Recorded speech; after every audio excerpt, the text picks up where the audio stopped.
Ben, écoutez, comme je suis membre fondateur de Baraket, je suis l'auteur du fameux manifeste pour la dépénalisation de l'homosexualité en Algérie. C'était au mois de septembre, début septembre 2013. Et puis, bien avant, j'ai fait une photo torse nu où j'ai mentionné Free Amina. Ça, c'était mars 2013, en solidarité avec la féministe tunisienne.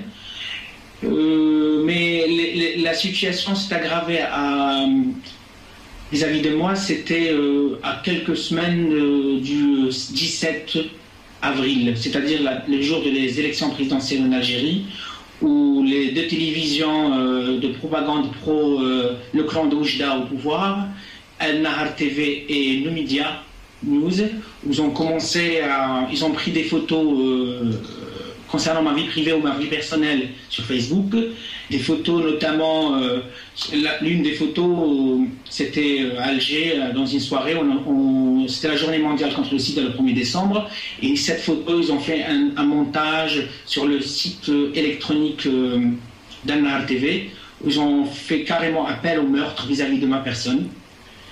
Aussi, depuis ce jour-là, les événements se sont enchaînés, où il y a eu des appels au meurtre contre moi, des lynchages, etc., sur les réseaux sociaux, et j'ai fait des captures écran, etc.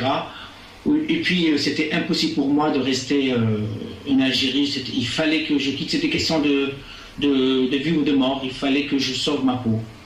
Je suis parti, c'est parce que aussi, je suis membre, comme je vous ai expliqué, membre fondateur de Baraket.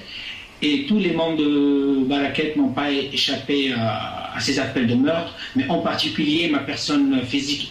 J'étais vraiment en danger, parce que quand je marchais dans la rue, j'étais filé, il y avait vraiment des menaces de mort via les réseaux sociaux, et il y a notamment le site Baraket, il y avait, je crois, c'était le site Baraket, un truc comme ça, j'ai zappé le truc, mais parce qu'ils sont même arrivés à me menacer, à ma famille, ils ont pu avoir mon adresse personnelle où j'habite, etc. À mon humble avis, ces menaces émanent du clan au pouvoir. C'est-à-dire, c'est parce que quand on dit le pouvoir, on dit aussi les islamistes, parce que le pouvoir de tout temps a composé avec les islamistes en Algérie pour s'asseoir encore plus, pour pouvoir rester au sein du régime algérien.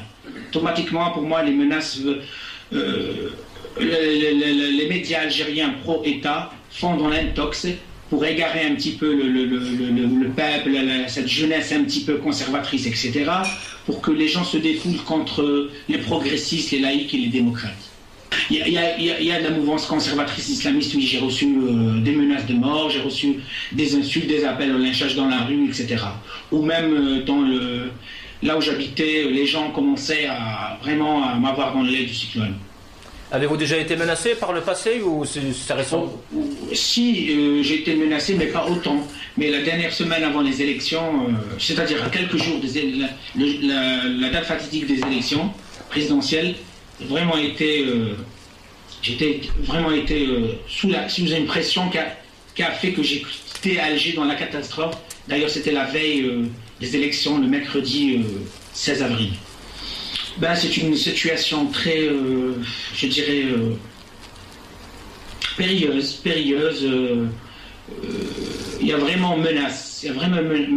C'est-à-dire, à une semaine des élections jusqu'à aujourd'hui, le régime algérien a fait des homosexuels, a tout fait pour qu'ils fassent pression, pour les utiliser, les mettre devant la scène, etc. D'ailleurs, Baraket a été traité de mouvement d'homosexuels, de dépravés, d'LGBT. Ils ont dit que le mouvement Baraket est un mouvement qui appelle au mariage pour tous, etc.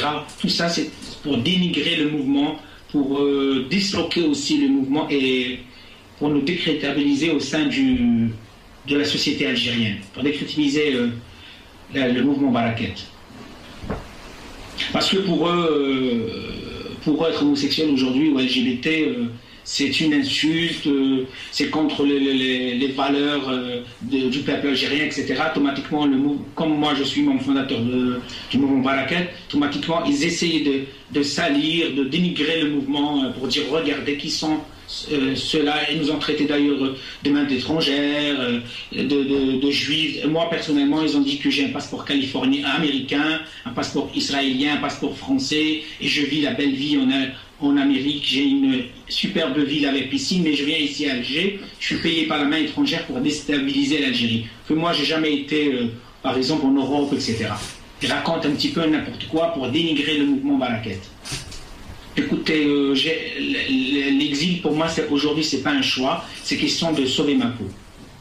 C'est-à-dire, je sais très bien que si je reviendrai un jour en Algérie, soit je serai arrêté par les autorités algériennes, soit je serai agressé ou carrément assassiné par soit des gens de l'État algérien, soit par les conservateurs et les partis islamistes en Algérie. C'est qu'il faut s'unir, il faut se battre. Et je sais que c'est pas évident, mais mon message est résister. Résister, restons debout. L'Algérie, c'est la nôtre. L'Algérie appartient à toutes les Algériennes et à tous les Algériens. Sans aucune distinction de race, de sexe ou de religion.